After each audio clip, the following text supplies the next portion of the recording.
eldest sons held the power in ancient Egypt, new research reveals. People used to think for a long time that the family life in ancient Egypt was just very similar to a modern Western family, parents, children and grandchildren, living independently and forming new households. But recent research paints a more complex picture. Steffi von Gumpel, a PhD candidate in Egyptology, has been researching ancient Egyptian marriage contracts for years. They reveal to us far more than the financial agreements between the two partners, shedding light on how Egyptian families were structured and presenting a different picture of the status of women in that society.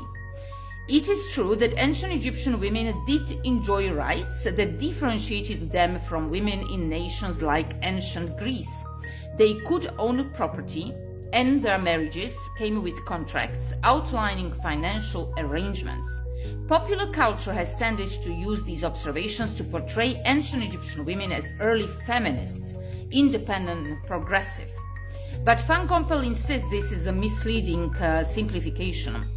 Ownership of property is just part of the story about a woman's place. You need to look at the family system and more specifically inheritance patterns and household organization.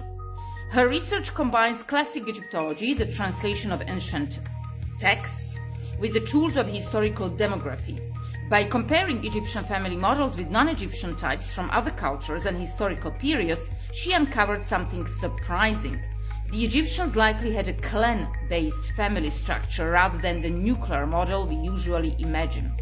In this system, the majority of children eventually moved out, but one usually stayed behind.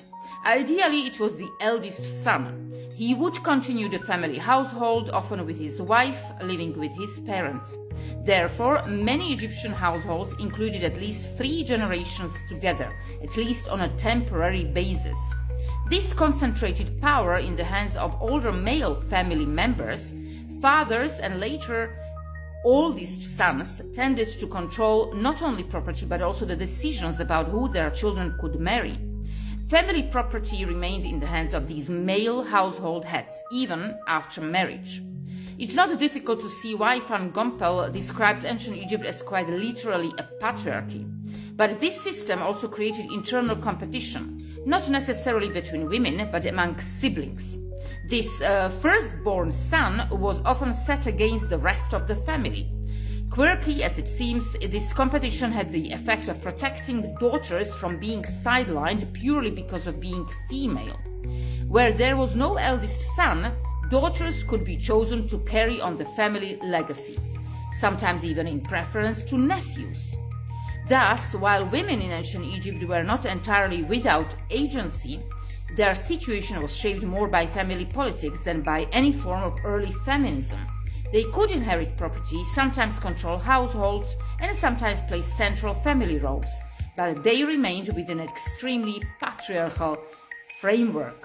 The image of ancient Egyptian women as feminist icons doesn't fully hold up under this new scrutiny. As Van Gompel admits, I'm afraid I've overturned this cherished notion.